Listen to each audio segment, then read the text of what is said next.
We're very happy to have the next guest lecturer, Mike.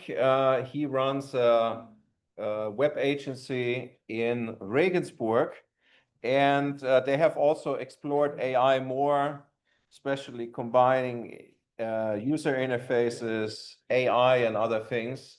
One of the students from the previous cohort just finished his internship with Mike, and so he will share his views. And obviously, Mike may be hiring new experts, so some of you may be looking for new opportunities. So I guess that's also a chance to get in touch with Mike. Please go ahead.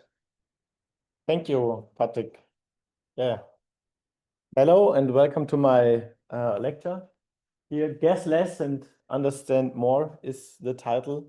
How UX, data, and AI work together in customer targeting.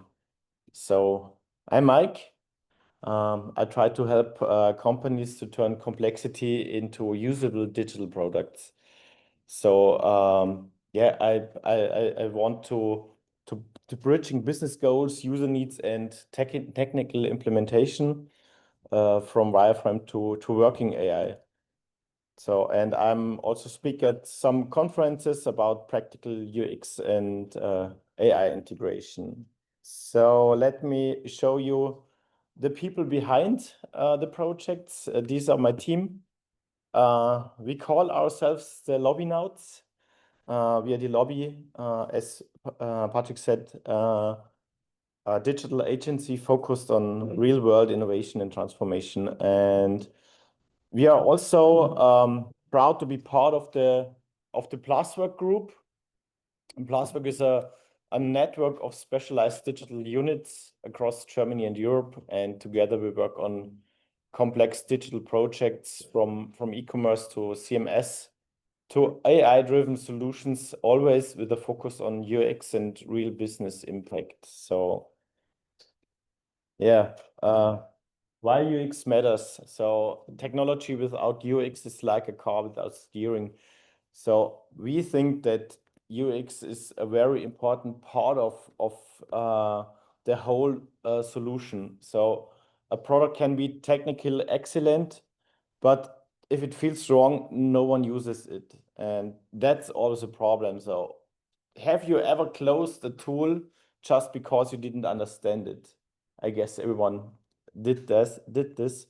So we try to do it better. And I want to bring you a feeling why it's important and why it is all in a combination with each other. So the user experience and the artificial intelligence is no contradiction. AI needs a structure, and UX makes that structure usable. Both only work when based on real user needs. You always have the user in mind and what the needs of the user. And from this part of view, you should go into your project. I brought you a project example with me for you. So this is a real ongoing project. This is where our trainee, who is a student of Patrick as well, he worked from us. He is still working. Try to begin with this project. It's new customer targeting. So what is the approach? So the client is a print and in-store marketing company, and the goal is to identify and approach new customers more preciously. The starting point, spray and pray targeting. So the only question is, how can we use smart technology to reach the right audience? So our approach is to split it in 4 building blocks. So first of all, the target group analysis. So we have the industry, we have the size, we have the marketing budget, we have the branch structure, and so on. So we have a lot of data, and then the next part is the user experience. So we try to build some click dummies for sales that they really want to use it. And the next is then the data model, so to centralize customer location and media data. And the fourth step is then finally the AI clustering, scoring, conversion prediction. So as you can see, AI comes last, not first. So UX is the frame and data is the foundation. So yeah, we try to build not an AI interface. So we're building a tool for humans. So that's is always important for you to know. It's not for you in your room to program or to analyze some stuff for you or for the data. It is for the humans. They should use it later. They should have a need, and they should have a way to use it and can do some things with it. And yeah, the target users, as I said, is in this case are the sales representatives and not the data scientists. Not you are the target group. So the client is the target group. The users are the target group. And so the requirements are that we should work intuitive, focused, mobile friendly, and yeah, wireframes elements in this case are maps, filters, contact lists, and potential scores. So we think from the user's perspective, that's why UX comes first and all the technical stuff is after that. But you always have to think it together. Yep, for sure we need that data structure. This is the hidden backbone. So the data structure is not the goal, but it is important and it determines whether AI can work at all. So in this case, our experience from PIM systems helps us a lot here, and we can think in data, but even in working solutions. So I want to show you some AI components are in this project. So there's yeah, customer type clustering, but based on historical data. Then we have location relevance scores. We have forecast module for deal likelihood, and the goal sales recommendations and yeah, augmentation support. When they go to their clients, they want to have some augmentations to go to them and yeah, sell the products. So as you can see, we're not doing magic, but we try to make probabilities visible, and yeah, the priority is clear. And yeah, AI helps to make better decisions, but not to replace thinking for sure. And yeah, as I said, the interplay makes the difference. It all depends on the combination. UX plus data plus AI is the real impact.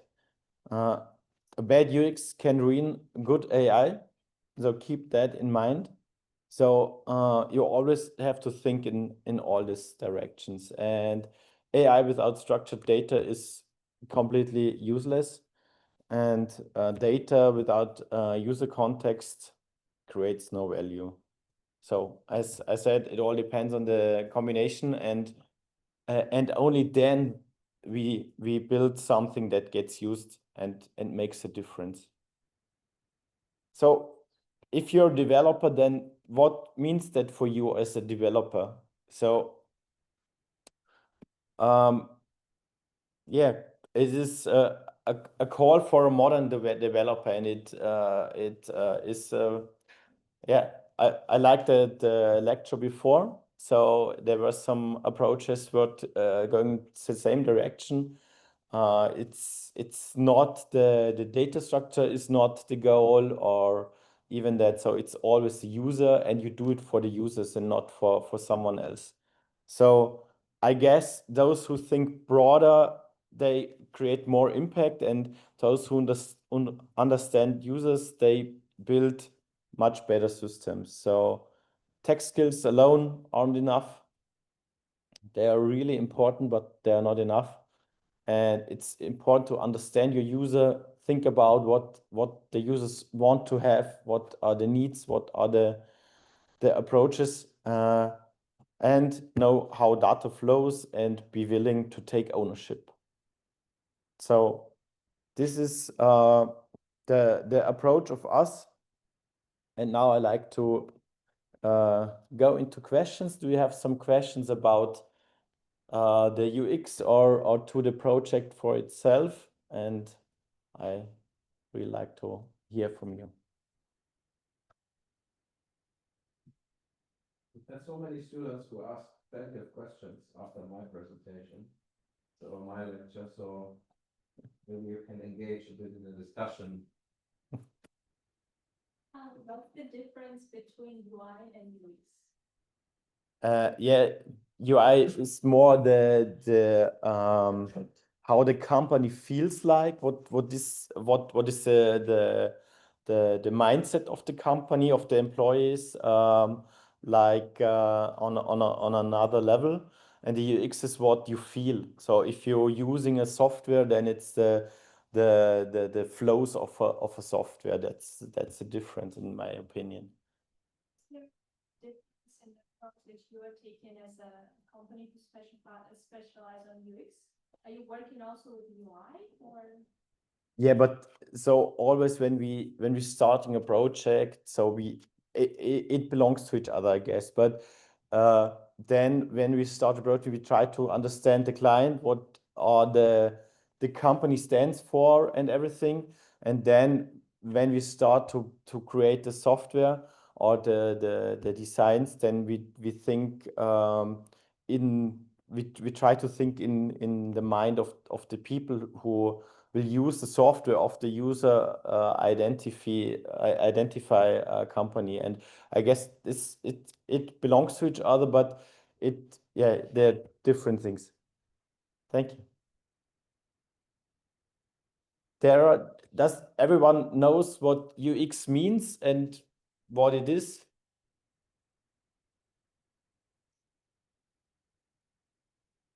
I think so. Yeah. What people do you hire in your company? Is it all from computer science or all UX experts? Or?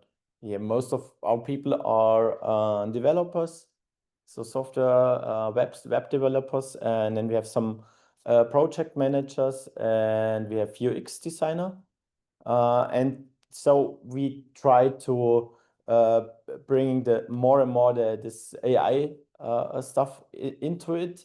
So I guess we have a lot of possibilities. At the moment, we try to use it, but it's more to use some APIs and use some OpenAI stuff or other things. But then we have much more possibilities than before with this new techniques. And so on this case, I thought about our client have a lot of data and have a lot of structured data, but they cannot use it because there are some data there and some data there, and they're complex. And so first thing was to try out kind of chatbot with put it into the databases and ask some questions, and they could have the answers before, but they needed a few hours, and then they get it in minutes or in seconds, best way. This is also another project we are working on. It is on last steps, but you always can improve it. And I hope that the client can use it and have an advantage than before, because they always need a lot of time to get some informations, and with AI they can get the informations much more faster.